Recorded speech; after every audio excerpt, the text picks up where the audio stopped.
Good afternoon, everybody, and thanks for coming again. I want to go through our overall plan for beating this new coronavirus. First, we must stop the disease spreading to a point where it overwhelms our NHS. And every country in the world has the same problem.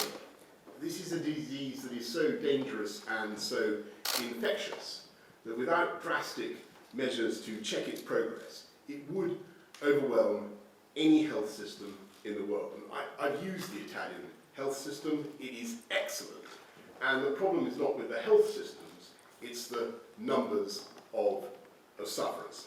That's why we announced the steps yesterday that we did, advising against all unnecessary contact, steps that are unprecedented since World War II. They will have an effect on the spread of the disease.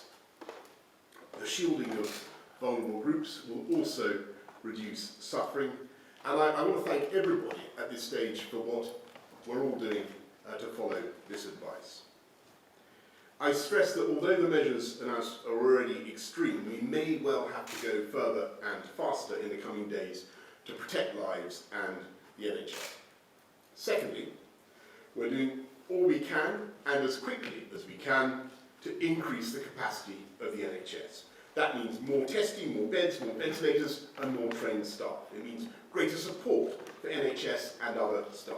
And it means much better data and much better technology. Third, we must do all we can to boost science and research. We must study this disease, test drugs that already exist and have been through medical trials to see what helps treat severe cases and search for a vaccine. Fourth, we must act like any wartime government and do whatever it takes to support our economy. And that's the main purpose of this press conference this afternoon. We must support millions of businesses and tens of millions of families and individuals through the coming months.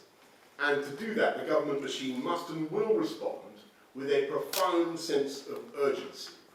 Thousands of brilliant officials are already working round the clock, but we must do more and faster. The Chancellor will be saying much more about this in a moment, with further announcements in the coming days. Fifth, we will need to strengthen other public services that will be under great pressure from the direct and indirect effects of the disease, such as the effects of staff shortages and from the economic pressures.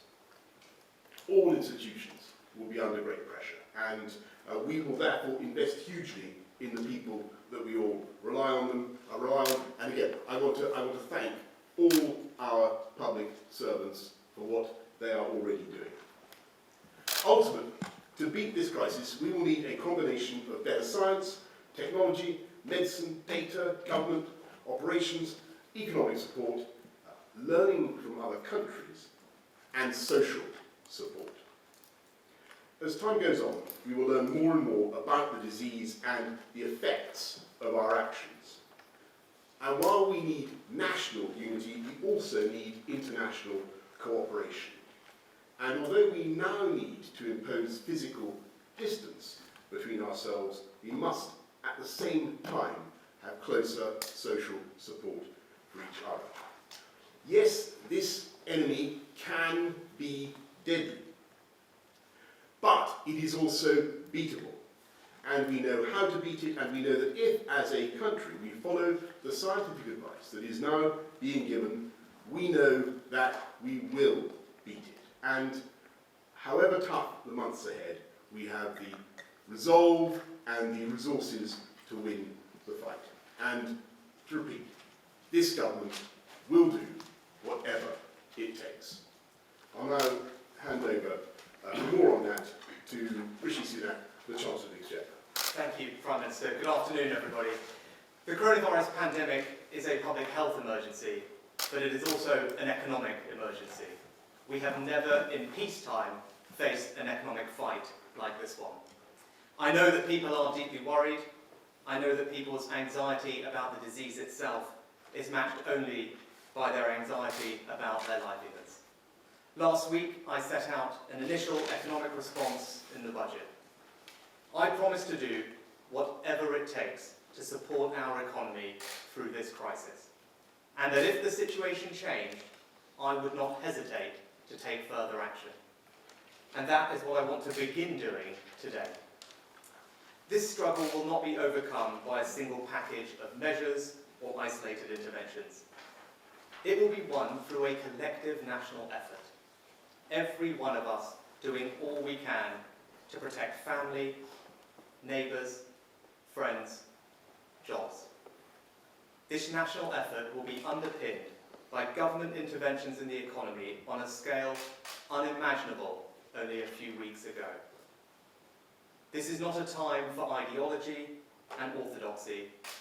This is a time to be bold, a time for courage. I want to reassure every British citizen, this government will give you all the tools you need to get through this. We will support jobs, we will support incomes, we will support businesses, and we will help you protect your loved ones. We will do whatever it takes. In the budget last week, I set out the first stage of our economic response with a £30 billion package of support for people and businesses. But I also said in the budget that as the situation evolves, we would take further action. And as the Prime Minister set out yesterday, we're now approaching the fast growth part of the upwards curve. He has set out the next stage of our public health response, and so I now wanted to update everyone on the next stage of our economic response. First, the government will stand behind businesses small and large. I can announce today an unprecedented package of government-backed and guaranteed loans to support business to get through this. Today I am making available an initial £330 billion of guarantees, equivalent to 15% of our GDP. That means any business who needs access to cash to pay their rent, their salaries, suppliers, or purchase stock will be able to access a government-backed loan or credit on attractive terms. And if demand is greater than the initial £330 billion I'm making available today, I will go further and provide as much capacity as required. I said whatever it takes, and I meant it. That support will be delivered through two main schemes. To support liquidity amongst larger firms, I have today agreed a new lending facility with the Governor of the Bank of England to provide low-cost, easily accessible commercial paper. To support lending to small and medium-sized businesses, I'm extending the new business interruption loan scheme I announced at budget last week, so that rather than loans of £1.2 million, it will now provide loans of up to £5 million with no interest due for the first 6 months. Both of these schemes will be up and running by the start of next week. And I'm also taking a new legal power in the COVID bill to offer whatever further financial support I decide is necessary. Some sectors are facing particularly acute challenges. In the coming days, my colleague, the Secretary of State for Transport and I, will discuss a potential support package specifically for airlines and airports. And yesterday, I asked my Cabinet colleagues to urgently convene meetings over the coming days with business leaders and representatives in the most affected sectors to identify other specific opportunities to support them and their industries, including possible regulatory forbearance. I repeat, we will do whatever it takes. Second, as well as access to finance, businesses need support with their cash flow and fixed costs. Following the changed medical advice yesterday, there are concerns about the impact on pubs, clubs, theatres, and other hospitality, leisure, and retail venues. Let me confirm that for those businesses which do have a policy for insurance that covers pandemics, that the government's action is sufficient and will allow businesses to make an insurance claim against their policy. But many of those businesses don't have insurance, so we will need to do more. I announced last week that for businesses in the retail, hospitality and leisure sectors with a rateable value of less than £51,000, they will pay no business rates this year.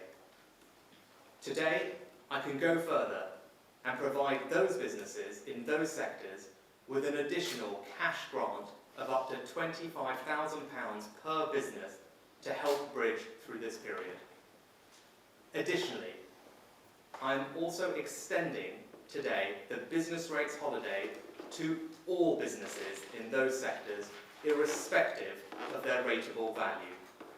That means every single shop, pub, theatre, music venue, restaurant, and any other business in the retail, hospitality or leisure sector will pay no business rates whatsoever for 12 months. And if they have a rateable value of less than £51,000, they can also now get a cash grant as well. I also announced last week that we would be providing £3,000 cash grants to the 700,000 of our smallest businesses.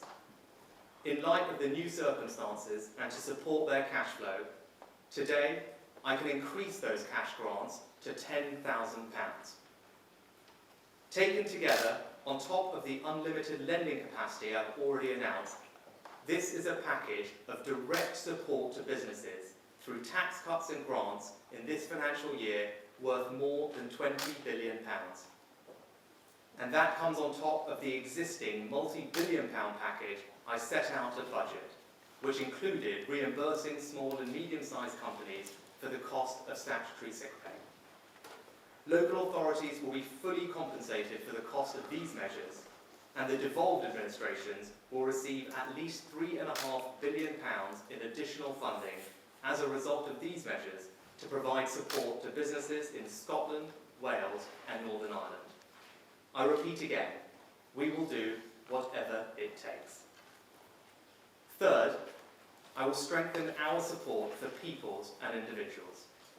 At budget last week, I committed £1 billion to support the financial security of vulnerable people through a £500 million boost to the welfare system and a £500 million hardship fund for local authorities.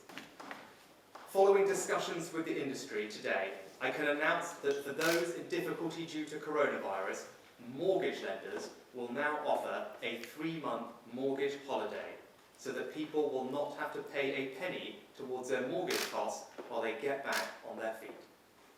And in the coming days, I will go much further to support people's financial security. In particular, I will work with trade unions and business groups to urgently develop new forms of employment support to help protect people's jobs and their incomes through this period. As I said last week, this is first and foremost a public health emergency, and I reiterate today our commitment that whatever resources the NHS needs, it will get. Let no one doubt our resolve. When I said in the budget that we will do everything we can to keep this country and our people healthy and financially secure, I meant it. The measures I've announced today are part of a comprehensive, coordinated and coherent response to what is a serious and evolving economic situation. These are only the first steps. I will set out the next stage of our response in the coming days. We have never faced an economic fight like this one, but we are well prepared. We will get through this, and we will do whatever it takes. Thank you.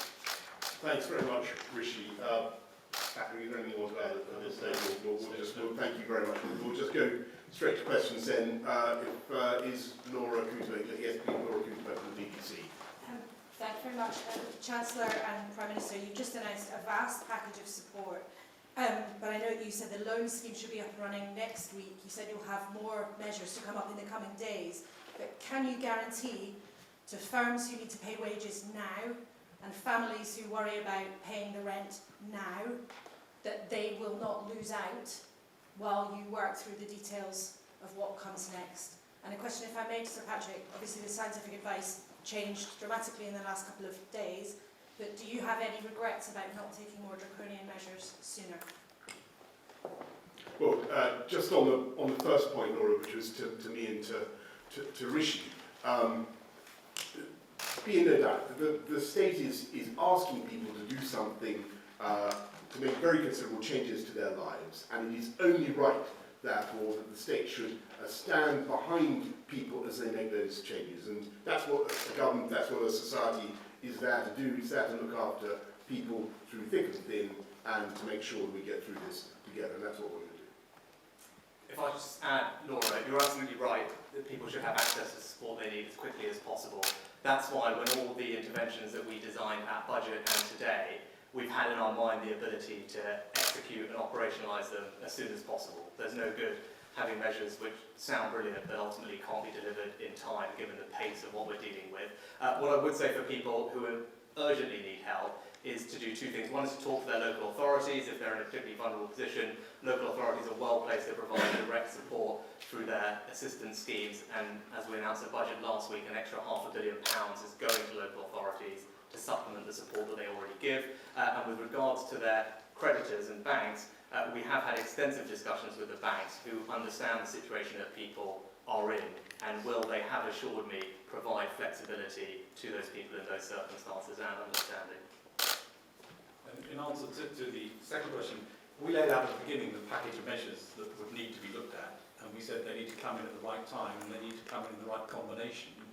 And what we've said is that the stage of the epidemic is now onto the fast upstroke. We are at the stage where these need to come in. They need to come in forcibly as they have done, and that's the right action to take at the right time. And the other packages that we talked about, the other things that may be also necessary, may also need to come in. So that this is a fast-moving situation in which we need to take the right decisions at the right time of this epidemic, and it's clearly one that's a very serious situation. Thanks. Sam, Chris, Sky News. Sam, Sky News. Question for each of you. Sir Patrick, the jaw-dropping piece of research from Imperial College yesterday suggested that we would go to that the only option was to go for a suppression strategy, which could take up to 18 months, and was there for that long because we were looking for a vaccine. Is that how you see it? Is a vaccine the goal as you understand it? Mr. Sunak, you've suggested a package that in part will be valid for 3 months. Is that how long you see this crisis lasting? And you're offering predominantly loans. How are people ever going to, how are businesses ever going to pay stuff back given the nature of this crisis? And Prime Minister, some people came away from yesterday's briefing somewhat confused about guidance, for instance, for the elderly. Right. Do you accept that the buck stops absolutely with you in this crisis, and do you take responsibility for the actions of your father? Right. I don't know. What do you do first? Yes, so the work from Imperial, clearly that work's been feeding into SAGE since the very beginning of the process. Neil Ferguson's been on the SAGE committee, and so it was something that we've looked at, we asked for that piece of work to come through that particular piece. And just to be clear, what suppression in that paper refers to is exactly what we've been talking about, which is squashing this right down and making sure that we give room for the NHS to cope. And that's what the message is. In terms of the time frame, this needs to be done in a way that we can look at releasing it at some point and seeing what the effect is. None of us anywhere in the world know how to do that yet in terms of whether it bounces back or not at that point. So that's what's going to have to happen after we've got this under control, is to look at how you then release these measures at the right time to monitor the effects. In terms of vaccines, and vaccines are the answer to this, it's remarkable the progress that's been made. It's only probably 3 or 4 years ago when the standard answer would be it takes 20 years to make a vaccine. It's now the case that there's a vaccine in the UK that may go into the clinic for first testing in April. I still believe we will be lucky to get a vaccine for mass use in a year from the start of this. That would be extraordinary. But there is progress. There are multiple different types of vaccines, and there are other approaches as well which are being looked at, which may provide protection. So there's a lot going on. As the Prime Minister has said, it's crucial that we support that research to get this into the right place to be able to treat people now, which may be possible with existing drugs, and to promote vaccines. Sam, thanks for the question. On the 3-month leave for mortgage holidays, I think that's just one start, and that's just one aspect of the package. Obviously, as the situation evolves, we will review absolutely everything. But I would defer to Patrick in terms of timing for what we believe the right spread of the virus to be. To your broader point about what's the right shape of an economic response package, I think about it in a few different ways. One is we've got monetary policy and then we've got fiscal policy, and I think what you saw last week was, in comparison with many jurisdictions around the world, you saw the UK showing global leadership in a coherent, coordinated approach between monetary and fiscal policy, which I think has a multiplier effect beyond the individual measures, and I think that was noticed. So I think in that sense, there's been very significant monetary policy action already. You saw that coordination again today. As I said, we've worked on a very particular financing scheme with the Bank of England, again showing that the two arms of economic policy can work together to provide support. And then you can benchmark what we're doing with other countries around the world. There's a mix of loan schemes are important because ultimately businesses need to have liquidity to get through what is a difficult bridge, but we have unveiled, I think, what would benchmark as a very comprehensive and sizable package of direct fiscal support for business through tax reliefs and cash grants. As I said today, £25,000 for retail, leisure and hospitality businesses up to 51k, £10,000 for several hundred thousand businesses eligible for small business rate relief, and that comes on top of business rates holidays that we've given to several hundred thousand businesses, compensation for statutory sick pay, and also, as I said today, we plan to go further with regard to employment support and supporting people's jobs and incomes, and we want to work with business and the unions to achieve that. And again, that will be very significant direct fiscal action. So I think actually, if you look around, we're doing the right things. It needs to be a balance of all measures, but we want to be best in class in all of them.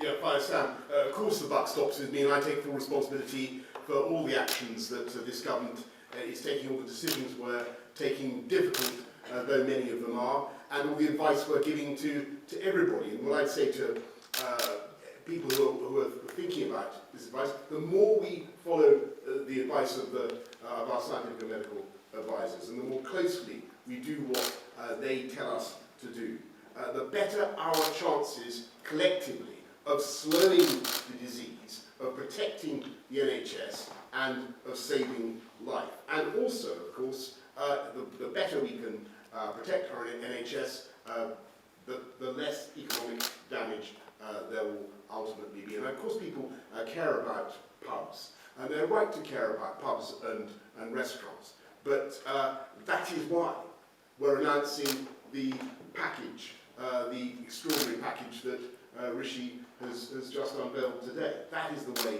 that we should be working to look after our economy. Robert Besson. Many businesses are facing collapsing demand, particularly in the leisure industries. They also face demands to pay their taxes from last year's business. They have demands to pay wages. Why is your help in the form of debt and grants that may be repayable when these business owners have got no confidence about what the future may hold? Why not just say now, we will cover your liabilities and we'll assess all of this again at some point when the future is clearer? Because many businesses may simply decide to cease trading rather than take on more debt, which is what you are offering. Equally, you want to incentivise people to do the right thing and go home. So why not announce today how you will make it clear that they will not be penalised for doing the right thing? And then finally, the Prime Minister, is there ever an urgent reason to go to the pub? Right, I think can I just say, just answer just in general terms, right? This is a huge package of support for business, large and small, and it comes in the form of standing behind companies' obligations, behind their debts, on a huge scale, but also in making sure they have the cash flow that they need. And Rishi has gone through the figures. This is a quite extraordinary effort to put liquidity into the economy at a difficult time. But be in no doubt that one day the UK economy is going to bounce back. And those companies, good, brilliant British companies, will bounce back. And that's why we're taking the steps to protect them that we are today. Robert, you're right in terms of businesses have fixed costs which we want to target support at to help them get through this period. If you look at for most of these businesses, what are their two largest fixed costs? It will largely be rent payments and staff. So on rent, the various cash grants we've announced, which are not repayable, those are direct cash grants, that is direct cash for businesses at scale relative to their rateable value. You can do an approximate value, rateable value, which is a good approximation for the market rent that someone might be paying on their property. Not perfect, I give you that. But so the grants that we have given actually provide a lot of cover to cover those fixed rental payments that you mentioned.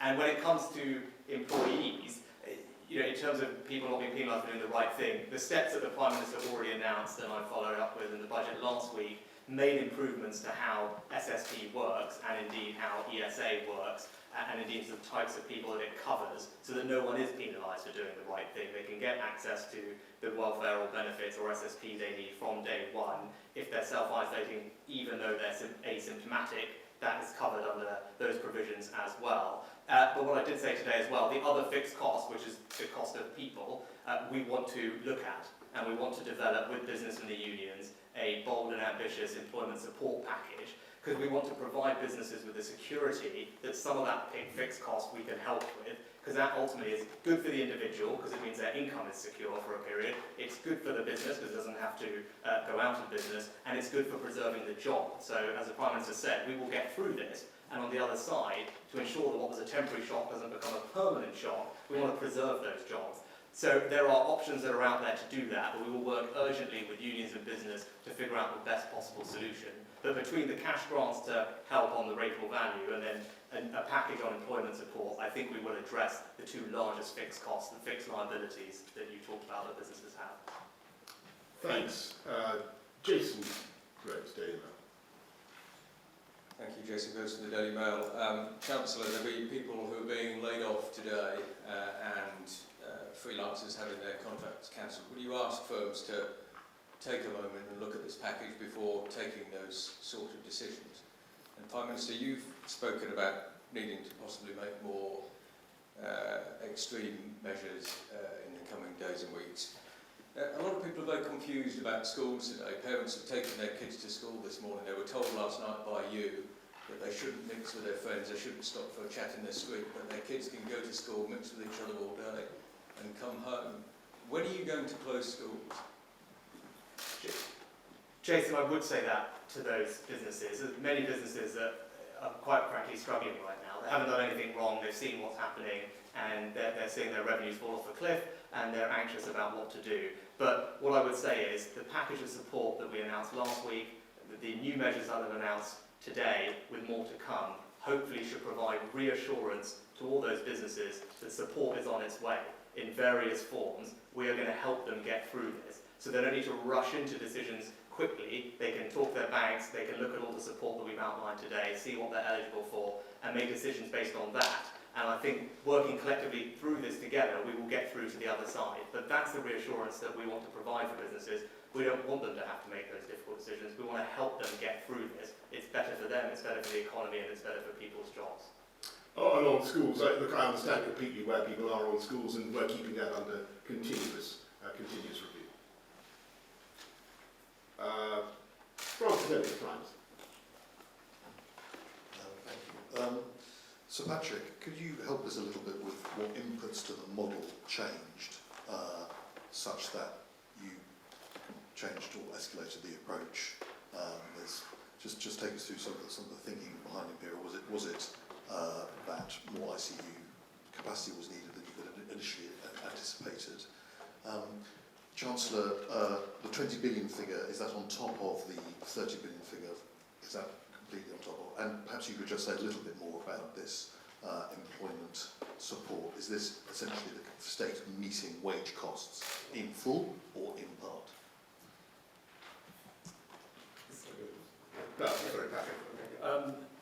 Yes, so the model is there to try and make sure that we keep NHS capacity And clearly the aim is to make sure that we save the maximum number of lives and protect the vulnerable.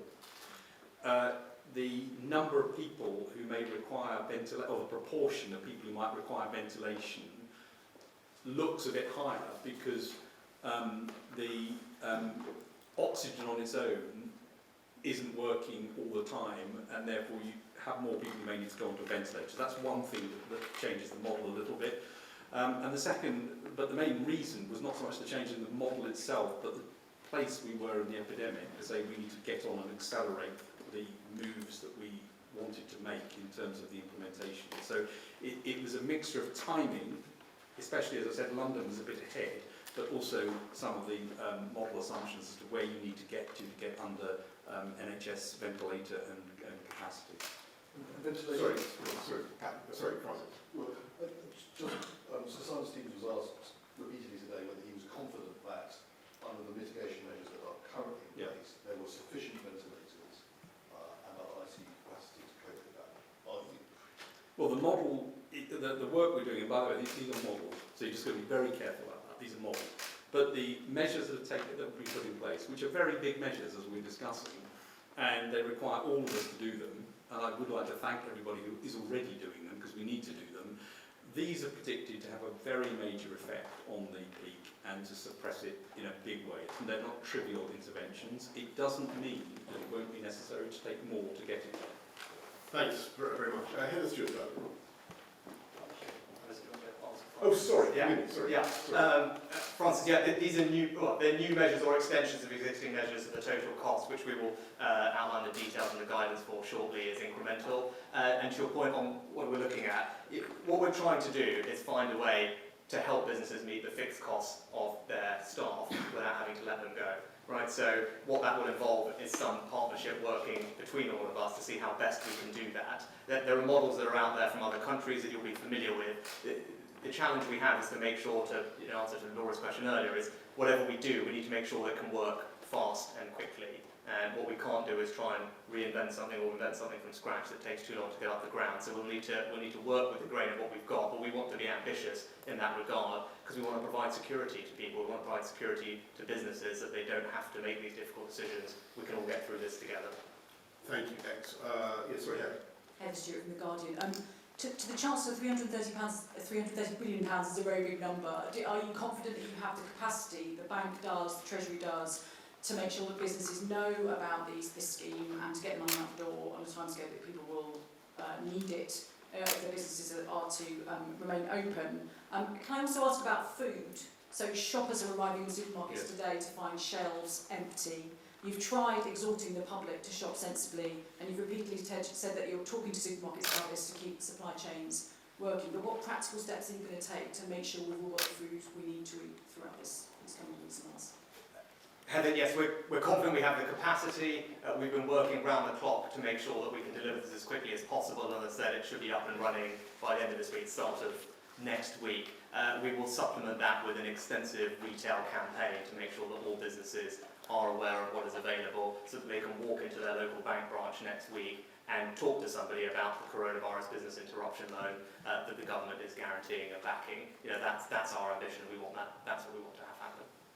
And on the supermarkets, we're absolutely confident that our supply chains are working and will work, and that we will get farm to fork food supplies for this country, and therefore people should have no reason to stockpile or panic buy. Nicola Bartlett from the Daily Mirror. Thank you. Prime Minister, the British public really want to do the right thing, but there's been a lot of confusion about what the message is. As far as people understand it, that they should be staying at home as much as possible. Can you spell out absolutely what the message is? But also, some of the measures that you've outlined today are designed to help people if they lose their jobs. Statutory sick pay in this country is much lower than in a lot of other European countries.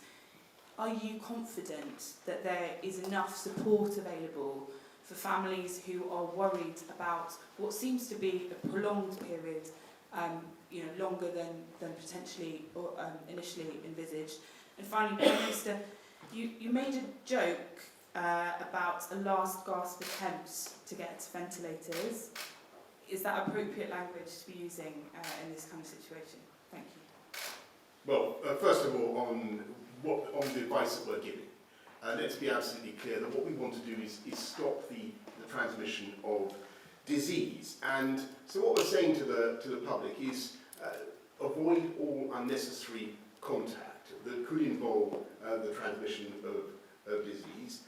That means not going to places where you might pick it up, pubs, restaurants and so forth, avoiding gatherings large and small. And I think people do understand that. We are seeing an effect of the advice that we've given. You also know about what we're saying with home isolation, staying at home if you have any of the two key symptoms, a high temperature or a continuous new cough. Everybody understands that. I hope 7 days if you have one of the two symptoms, 14 days if someone in your household has one of those two key symptoms, and as I say, we'll be bringing forward further measures to look after particularly vulnerable groups, to shield them even more. And on your second point, I think what I want, and all business want to explain what I'm saying, is an end to suffering. And that is why they are working incredibly hard in the next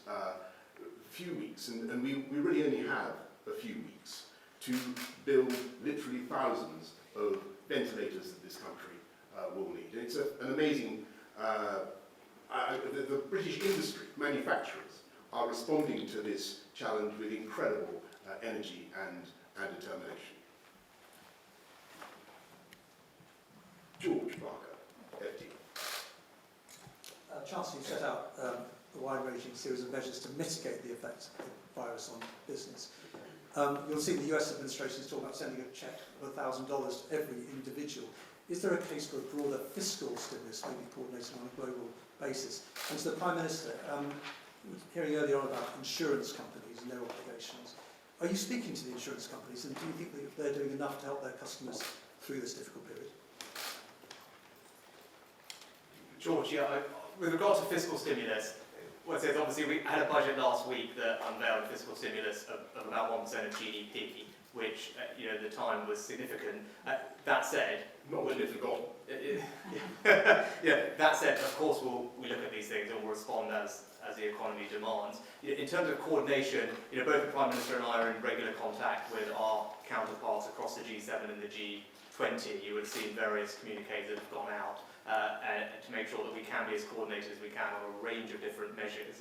In terms of the right way to do that, there's different ways to do it. In terms of checks to people, as I said, I think our working to see what we can do on the employment support side is probably my first preference. But if the need arises for further demand stimulus in general that we think would be effective, we can obviously look at that. But as I talked about at the budget speech, given the particular situation we're dealing with, typical demand side actions might not have the same benefit or the same as that they would normally have. But we of course stand ready to do whatever it takes.